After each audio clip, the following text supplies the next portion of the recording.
A very good evening, everyone. I hope all of you are doing well. And I'm back with another very interesting, rather, I should say, very colorful presentation for you, literally, right? But before I hop on to the presentation, let me welcome all of you to my channel once again. A very warm welcome on this cold evening to Eloquent English Enterprise.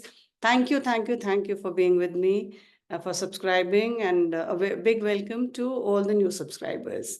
So today's journey is going to be full of colors. I think you could guess. So we are going to deal with colors today, and let's see what's there in store for us. So here I share my screen. That's it. Yes. So today my channel presents to you Colors in Nature, a kaleidoscope of hues.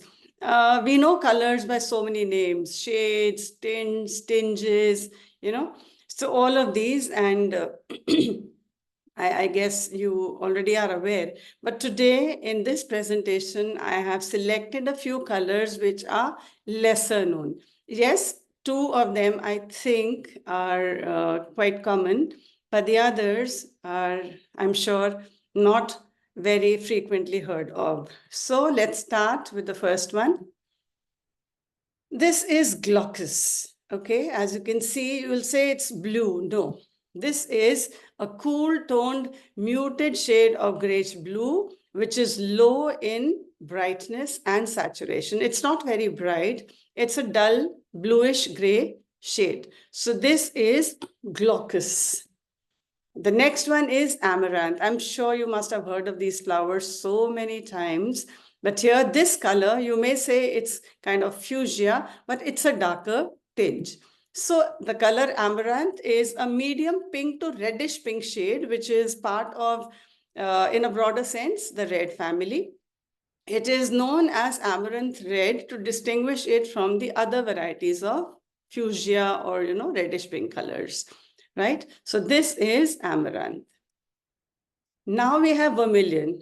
We in India, we know vermilion is sindoor, and even the roli that we generally use for our puja purposes during our worship. So vermilion is what? It's a naturally occurring vermilion, which is opaque. It's an orangish red pigment and was originally derived from powdered mineral known as cinnabar. And this is an ore of mercury. So it cannot be taken, it cannot be ingested because it is toxic, right? They say that if you, by any chance or mischance, I should rather say, if somebody tends to ingest it, it badly affects the throat, your vocal cords. So this is toxic. Just the color itself per se is good. It's nice and bright. It's an orangish red. The next one on our list is chartreuse. Okay, it's chartreuse. And you can see that it's a mixture of green and yellow. It's a yellowish green. So it is apparently named for its resemblance to the French liqueur. You remember liqueur I had mentioned in one of my previous videos. So chartreuse is a yellow-green color that sits between yellow and green in the color wheel. So this is a new term, chartreuse. Now we have burley wood. Okay, this one is burley wood. And what is it? How is it different? It's a light, soft brown color which evokes the natural warmth of wood. Okay, fresh wood. This gentle hue is named after the burley wood from which it draws its inspiration, and it offers a sense of rustic charm and coziness. It's a warmish kind of color, not very warm like red or orange, but yes, it's definitely warm, kind of sandy, you could say, but this is burley wood. The next one is celadon. All right, this is a greenish color. It's a pale blue-green color, which is named after a type of ceramic which originated in China. So celadon is a bluish green color, more of green and less of blue. It's a ceramic color, the color of ceramic kind of pottery, which originated in China. Periwinkle, I'm sure you must have heard of, right? It's a bluish purple. It's a pale indigo color that takes its name from the flower periwinkle. It is blue with shades of purple and sits between the two in the color wheel, that is blue and purple. The next one is gamboge. Okay, gamboge or gamboge. This is kind of mustard, but it's not mustard. It is an orangish kind of mustard. It's a deep, rich, and vibrant golden yellow color that comes from the resin of the Garcinia tree, which is native to Southeast Asia. You must have heard of Garcinia, I'm sure. Okay, Garcinia cambogia it's a medication which is used to to shed off extra weight. So the Garcinia tree, gamboge is a resin of this particular tree from Southeast Asia. The next color on our palette, my favorite, is mauve. All right, again, it's a shade of purple.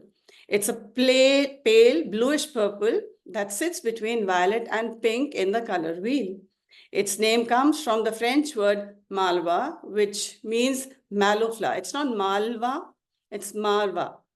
All right, the L is not stressed upon. The French word malva, which means mallow flower. So mauve. And then we have a very bright yellow, which is aureolin. Okay, this is aureolin. And it's a bright, vivid yellow color with a cool greenish undertone. It's a transparent, lightly staining pigment that's popular in the watercolor painting.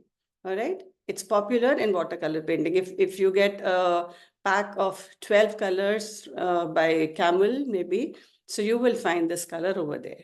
There's one ombre also, and one is aureolin. It's a bright yellow color. The next one on our palette is violet. Violet is something very, very common. I'm sure you must have heard it. So it's a color that sits between red and blue on the color wheel, and it is one of the 7 colors of the visible light spectrum. So this happens to be the first color of Vibgyor. Remember? Violet, indigo, blue. So this is the first color in the light spectrum, Vibgyor.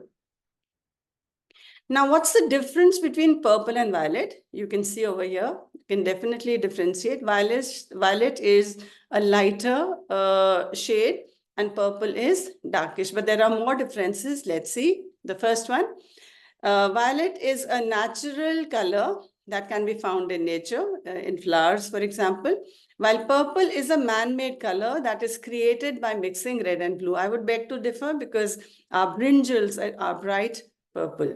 So purple is usually, it's termed as a man-made color, which we create by the mixing of red and blue color. All right. The next difference, a violet is a spectral color with a single wavelength, while purple is made up of multiple wavelengths. Now, this only a physicist, maybe a physics person can explain. I am not too conversant with wavelengths, right?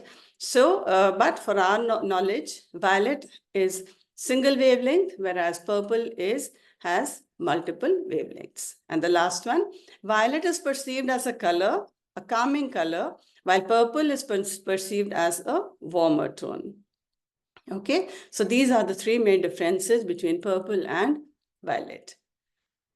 So today we discussed colors because colors, they brighten up our life, they impact our moods and stimulate our minds. They influence how we experience the world around us. So generally the personality of a person can be judged to some extent by the preference of their colors, right? So they really impact us and our lives and our personalities. So that was all for today.